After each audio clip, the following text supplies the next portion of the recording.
Hello everyone, आज हम discuss करेंगे कंपाउंड इंटरेस्ट और सिंपल इंटरेस्ट के बारे में कि कंपाउंड इंटरेस्ट क्या है, सिंपल इंटरेस्ट क्या है, इनमें डिफरेंस क्या है।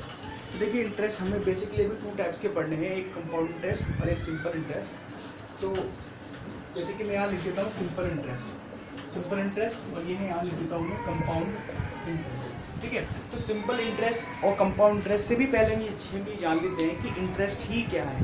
ठीक है, इंटरेस्ट होता क्या है। ठीक है, तो हम बात कर रहे हैं मैथ्स में इंटरेस्ट क्या है। तो फॉर एग्जांपल सपोज कर लीजिए कि जब हम किसी चीज़ को रेंट पर लेकर आते हैं, यानी किराए पर उसको इस्तेमाल करने के लिए लेके आते हैं, तो उसका हमें चार्ज देना होता है ना, होता नहीं होता है। जैसे फॉर एग्जांपल, जैसे कि आप ये सपोज कर लीजिए कि हमारे घर में कोई फंक्शन है, तो फंक्शन को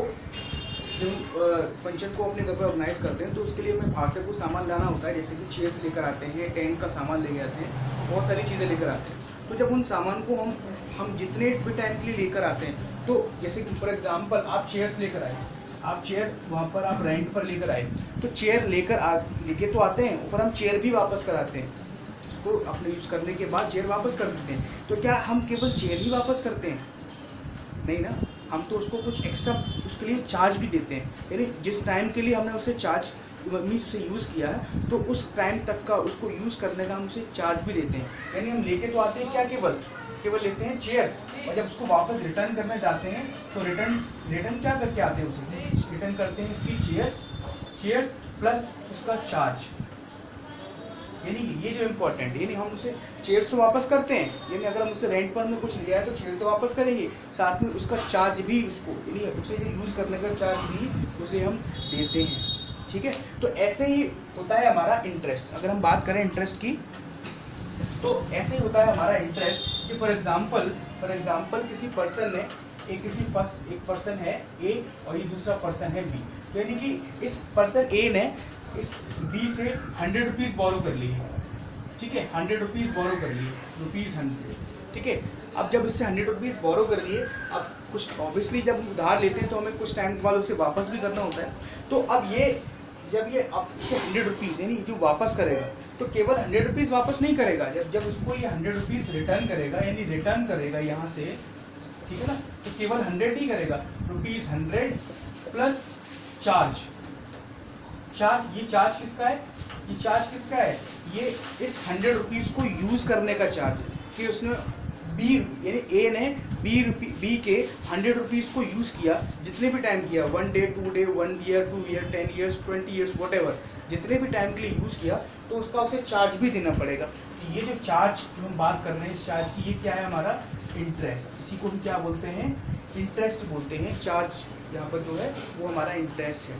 ठीक है, अब इंटरेस्ट भी टू टाइप्स के होते हैं जनरली, एक सिंपल इंटरेस्ट और कंपाउंड इंटरेस्ट। ठीक है, तो होता क्या है, इसके लिए कुछ रूल फिक्स होते हैं कि हम कितने टाइम के लिए जैसे यूज़ करना चाह रहे हैं, तो कितना उसको हमें चार्ज पे करना पड़ेगा।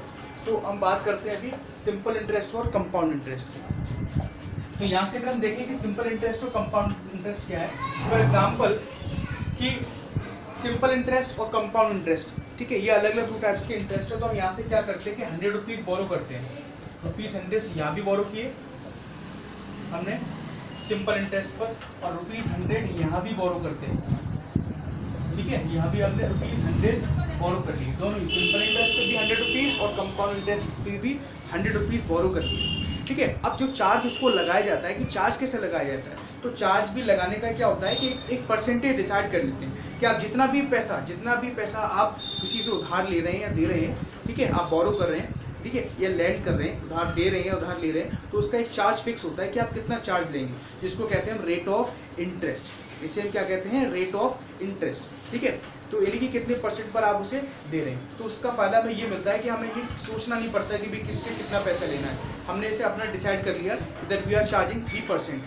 For example I am charging 3% और 4% और 10%, जो भी हमने चार्ज किया, डिसाइड किया, तो वो हमारा फिक्स होता है। तो उसका मतलब होता ये है कि आप कितना भी पैसा उधार ले लीजिए, ठीक है, आप कितना भी पैसा उधार ले रहे हैं या उधार दे रहे हैं, आपको क्या करना है कि फॉर एग्जांपल मैंने डिसाइड किया 3%, तो यानी मैं उसका 3% उसको चार्ज करूँगा। फॉर एग्जांपल अगर किसी ने मुझसे 100 रुपीज़ लिए हैं तो 100 का 3% कैलकुलेट करके मैं उसको चार्ज करूँगा। अगर किसी ने मुझसे 500 लिए हैं तो मैं 500 का 3% चार्ज करके उससे चार्ज लूँगा। और अगर किसी ने मुझसे 1 लाख रुपीज़ उधार लिए हैं या जितने भी लिए हैं, मैं उसका, क्योंकि मैंने डिसाइड किया 3%, तो मैं जो भी अमाउंट मुझसे कोई उधार लेता है, ठीक है, तो या किसी से मैं उधार ले रहा हूँ, तो हम उसका 3% कैलकुलेट करेंगे और वो उसको पे करेंगे जिससे हमने उधार लिया है। बस ठीक है, हमने मनी बोरो किया है, अमाउंट बोरो किया है, उसका 3% कैलकुलेट करेंगे। और जैसे फॉर एग्जांपल मैंने उससे 100 रुपीज़ लिए, तो 100 रुपीज़ लिए, सपोज कर लीजिए 100 रुपीज़ हैं, तो जब मैंने उससे लिए तो 100 रुपीज़ लिए, लेकिन जब मैं उसको रिटर्न करूँगा तो केवल ये 100 रुपीज़ नहीं करूँगा, I return this 100 rupees plus 3% of 100 rupees, यानी 100 रुपीज़ का हम 3% कैलकुलेट करेंगे, उसमें ऐड करेंगे, तब जाके हम उसे रिटर्न कर आएंगे। This is the actual procedure, ठीक है। लेकिन सिंपल इंटरेस्ट और कंपाउंड इंटरेस्ट में कैलकुलेशन थोड़ी अलग होती है, ठीक है। तो क्या डिफरेंस क्या है दोनों में, तो आप समझ लीजिए। जैसे कि सिंपल इंटरेस्ट है, तो जैसे कि मैंने आपको यहाँ पहले ही बता दिया है कि आपने दोनों 100 रुपीज़ बोरो किए हैं, सिंपल इंटरेस्ट पर भी और कंपाउंड इंटरेस्ट पर भी। तो जरा टाइम निकालते हैं कि हम सब कुछ कर लेते हैं कि रेट ऑफ इंटरेस्ट, जो रेट ऑफ इंटरेस्ट है, रेट ऑफ इंटरेस्ट मैंने आपको बताया था यहाँ 10% और ये यहाँ भी, यानी मैं R लिख देता हूँ, R% नहीं, रेट ऑफ इंटरेस्ट, तो यहाँ भी कितना है 10%, ठीक है। ये भी हम कैलकुलेट करते हैं, यानी कि टाइम हम यहाँ लिखते हैं कि ये भी हमने 1 ईयर के लिए बोरो किया है, 1 ईयर, और ये भी हमने कितने ईयर के लिए बोरो किया है, 1 ईयर, ठीक है। तो जरा कैलकुलेट कर लेते हैं कि सिंपल इंटरेस्ट और कंपाउंड इंटरेस्ट में डिफरेंस कैसे आएगा, ठीक है। तो देखिए, जैसे हम जब सिंपल इंटरेस्ट कैलकुलेट करते हैं तो सिंपल इंटरेस्ट फॉर एग्जांपल इसका फॉर्मूला होता है PRT अपॉन 100। तो जैसे कि हम इसको वैल्यू पुट करेंगे, सॉल्व करते हैं, तो P क्या है हमारा, प्रिंसिपल अमाउंट जिससे हमने डील स्टार्ट की है। P का मतलब क्या है, प्रिंसिपल, यानी वो अमाउंट जिससे हमने डील स्टार्ट की। तो डील किससे स्टार्ट की हमने, इस रुपीज़ से, इस अमाउंट से की, तो ये हमारा प्रिंसिपल हो गया। तो यहाँ हमने लगाया 100 इंटू रेट ऑफ इंटरेस्ट कितना है हमारा 10, और T कितना है 1 ईयर। हमने इसे कैलकुलेट किया, यहाँ से ये आ गया हमारा, सॉल्व करेंगे तो 100 1 टाइम, 100 1 टाइम, हमें बचता है सिंपल इंटरेस्ट आ गया हमारा 10 रुपीज़, यानी कि हमें 10 रुपीज़ एक्स्ट्रा पे करने होंगे। यानी जब हम उसे रिटर्न करने जाएंगे, ठीक है, तो 100 रुपीज़ तो करेंगे ही करेंगे, साथ में उसको 10 रुपीज़ एक्स्ट्रा भी पे करने पड़ेंगे, ठीक है। चलिए, ये तो हो गया हमारा 10% इसके लिए, ठीक है। ऐसे इसका भी हम कैलकुलेट करेंगे, जैसे ये भी मैंने कैलकुलेट कर लिया। फॉर एग्जांपल ये भी ऐसे आ जाएगा, कंपाउंड इंटरेस्ट अगर मैं यहाँ से निकालूंगा, तो अभी हम केवल इंटरेस्ट निकालते हैं, इंटरेस्ट जिसमें मैंने निकाला यहाँ से इंटरेस्ट, ठीक है ना। तो ये भी कितना हो जाएगा, वही P into R into T upon 100, और ये भी हम बिल्कुल सेम प्रोसीजर से कैलकुलेट करेंगे, सब कुछ सारी वैल्यू सेम है, तो ये भी हमारा कितना आ जाएगा, ₹10 ही आ जाएगा। चलिए, कोई बात नहीं। तो फर्स्ट ईयर के लिए, अगर हम फर्स्ट ईयर की बात करते हैं, यानी आपने एक साल के लिए अगर लिया है, तो सिंपल इंटरेस्ट और कंपाउंड इंटरेस्ट दोनों ही सेम है, कोई प्रॉब्लम नहीं है। लेकिन अब यहीं से डिफरेंस स्टार्ट होगा। फॉर एग्जाम्पल आप सपोज कर लीजिए कि आपने इसको लिया तो 1 ईयर के लिए था, लेकिन दोनों ही सिंपल इंटरेस्ट और कंपाउंड इंटरेस्ट को दोनों को 1 ईयर के लिए लिया था। अब आप सपोज कर लीजिए कि आप किसी भी रीज़न से उसको 1 ईयर के बाद पैसे रिटर्न नहीं कर पाए, कुछ भी रीज़न से नहीं कर पाए, रिटर्न नहीं कर पाए, तो क्या होगा कि भाई हमने जिससे पैसे उधार लेकर आए थे, हमने जिससे अमाउंट बोरो किया था, तो उसको हम रिटर्न नहीं कर पाए। अब रिटर्न अगर नहीं कर पाए, हमने उसको बुलाया, हमने इसको रिक्वेस्ट किया कि भाई हम आपके पैसे को, यानी 100 रुपीज़ को हम 1 ईयर के लिए और यूज़ करना चाहते हैं, क्योंकि हमें कुछ और काम आ गया, ठीक है, और हम अभी आपके पैसे वापस नहीं कर सकते, तो हमें आपको 1 ईयर के लिए, आपके उसी अमाउंट को 1 ईयर के लिए और यूज़ करना चाहते हैं, ठीक है।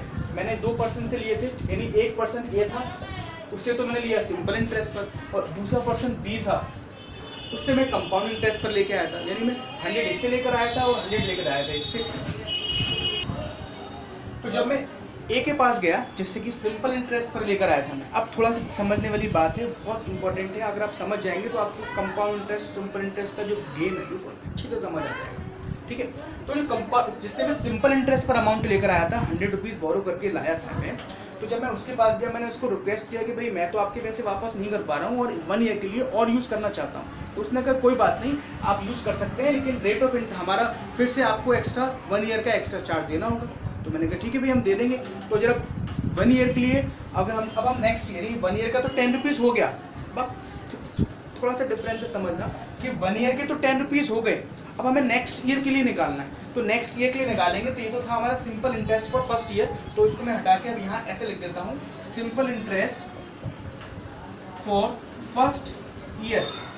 यानी ये जो हमने निकाला था इंटरेस्ट फर्स्ट ईयर के लिए, ठीक है। अब हमें निकालना है simple interest for second year, तो हम निकालेंगे क्या है यहाँ पर, simple interest for second year. Second year के लिए क्या होगा, ठीक है। तो जब सेकंड ईयर के लिए अगर हम निकालेंगे यहाँ पर तो फिर से फॉर्मूला तो वही लगेगा, principal into rate into time upon 100, ठीक है। लेकिन अब यहाँ बाकी सब कुछ सेम रहेगा, रेट हम वही लगाएंगे 10%, टाइम फिर से हम 1 ईयर ही लगा लेंगे, ठीक है, क्योंकि हम नेक्स्ट ईयर के लिए कैलकुलेट कर रहे हैं। लेकिन बात है समझने की, बस यहाँ पर बस समझने की बात यहाँ पर है कि जब हम अब जो प्रिंसिपल लगाएंगे यहाँ पर वही लगाएंगे, प्रिंसिपल तो हमारा सेम था भाई, 100 रुपीज़, 100 लगा देंगे, रेट लगा देंगे और टाइम लगा देंगे 1 ईयर अपॉन 100, फिर से कैलकुलेट कर लेंगे, फिर 10 रुपीज़ आ जाएगा, कोई बात नहीं। यानी 1 ईयर के तो हमें पहले ही पता कर चुके थे कि 10 रुपीज़ होते हैं, 1 ईयर के कितने होते हैं, 10 रुपीज़ होते हैं। तो 1 ईयर और यूज़ करेंगे तो 10 रुपीज़ और एक्स्ट्रा देने पड़ेंगे, यानी 100 तो देने ही देने ही है। अगर सिंपल इंटरेस्ट के अकॉर्डिंग देखेंगे तो 100 तो देना ही है, साथ में और क्या देना होगा, 10 रुपीज़ और देने होंगे 1 ईयर के, और 10 रुपीज़ और देने होंगे क्योंकि हमने उसको 2 ईयर्स तक यूज़ किया, 1 ईयर यूज़ किया, 2 ईयर्स तक यूज़ किया, और 1 ईयर के 10 रुपीज़ हो रहे थे, एक साल और यूज़ किया तो 10 रुपीज़ और दे देंगे, तो टोटल हमारे 120 इसको पे करना होगा, ठीक है, कोई बात नहीं। लेकिन जब मैं बी के पास गया, अब आप समझने वाली बात है कि जब मैं बी के पास गया, उसको भी मैंने भाई सेम रीज़न दिया कि भाई मैं आपके पैसे भी रिटर्न नहीं कर सकता, मुझे 1 ईयर और यूज़ करना है आपके अमाउंट को, ठीक है। तो बी ने मुझे थोड़ा अलग ही रूल समझाया, थोड़ी क्लेवर पर्सन है, उसने थोड़ा अलग ही रूल समझाया मुझे। उसने मुझे बोला कि भाई देखो पैसे तो आप मेरे 1 ईयर और यूज़ कर लो, कोई दिक्कत नहीं है, लेकिन अब जब आपने यहाँ से इंटरेस्ट कैलकुलेट किया, 10 रुपीज़ इंटरेस्ट आया, यानी कि अगर हम 1 ईयर की बात करते हैं कि अगर मैं अभी आप मुझे देते तो कितने रुपये वापस करते हैं मुझे, भाई 100 तो ये देते, 100 तो ये देते और साथ में 10 रुपीज़ ये इंटरेस्ट के भी तो देते, यही तो मैं हम उसको वापस करके आते, यानी 100 तो उसको रिटर्न करके आते इस बी को 100 तो रिटर्न करते, साथ में 10 रुपीज़ इंटरेस्ट के भी उसको हम पे करते ना, ठीक है, बिल्कुल करते, ठीक है। अब जब 100 रुपीज़ इसको पे करते तो अब ये कितना हो गया, ये 110 हो गया, 110 हो गया, यानी हम उसे 110 रुपीज़ करके आते। लेकिन अब बी ने बोला, मुझे क्या बोला कि अब मैंने आपको, अब मेरे आपके ऊपर 100 रुपये उधार नहीं है, अब मेरे कितने उधार हो गए आपके ऊपर, 110 रुपये। समझ में आई बात कि अब बी ने मुझे बोला कि आप मुझसे 100 उधार ले गए थे, बात सही है, लेकिन 1 साल बाद आपने उसको यूज़ कर लिया, इसका इंटरेस्ट हो गया 10 रुपीज़, यानी कि अब 1 साल बाद आपके ऊपर कितने रुपये उधार हो गए, 110 रुपये उधार हो गए, 110 रुपीज़, ओके। नाउ अब प्रेजेंट सिचुएशन में मेरे आपके 110 रुपीज़ उधार है, तो अब जो अगर आप इंटरेस्ट आप निकालेंगे, यानी जो रेट लगाएंगे ना 10%, वो 100 का नहीं लगाएंगे, 10%, अब किसका लगाएंगे, इस 110 का लगाएंगे, 110 रुपीज़ का 10% लगाएंगे, ठीक है।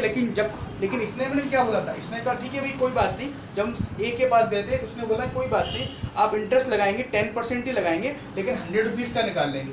यानी इसमें तो हम बेसिकली क्या लगा रहे हैं, यानी कि सबसे सिंपल समझने वाली बात यहाँ पर ये है कि इसमें तो हम जो 10% इंटरेस्ट लगाएंगे हमेशा, 1 ईयर का निकाला 10% ऑफ 100, फिर नेक्स्ट ईयर और यूज़ करना है तो फिर से 10% ऑफ 100, ठीक है, फिर नेक्स्ट ईयर यूज़ करना तो फिर से 10% ऑफ 100, यानी हर बार इसका ही 10% निकालते रहेंगे, हर बार 100 का ही 10% निकालते रहेंगे और उसमें ऐड करते जाएंगे। लेकिन जब बात करेंगे कंपाउंड इंटरेस्ट की, तो यहाँ पर जैसे कि हमने इसका 10% निकाला, 100 का कितना हुआ 110, 10% और ऐड कर दिया तो हो गया 110। अब जो नेक्स्ट ईयर के लिए निकालेंगे तो 10% किसका निकालना होगा, 110 का, 110 का हमें 10% निकालना होगा, जो 100 के 10% से ज़्यादा होगा, ठीक है। यानी कि हम सब जानते हैं कि अगर 10% ऑफ 100 निकालें और 10% ऑफ 110 निकालें तो ऑब्वियसली ये ग्रेटर होगा ना, 110 का तो 10% ग्रेटर ही होगा, तो यानी ये ग्रेटर होगा। अब जब फिर से एक और ईयर की बात आएगी तो वही 100 का 10% और इसमें ऐड हो जाएगा, 100 का 10% इसमें और ऐड हो जाएगा, तो उसके भी नेक्स्ट ईयर के लिए प्रिंसिपल क्या होगा कि इसका 110 प्लस इसका 10% इसमें ऐड हो चुका होगा, वो प्रिंसिपल बन जाएगा उसके भी नेक्स्ट ईयर की। तो इस तरीके से हम बढ़ते जाएंगे। तो ये थोड़ा सा बेसिक डिफरेंस था सिंपल इंटरेस्ट और कंपाउंड इंटरेस्ट के ऊपर। तो आई होप आपको समझ आ गया होगा। Thank you very much.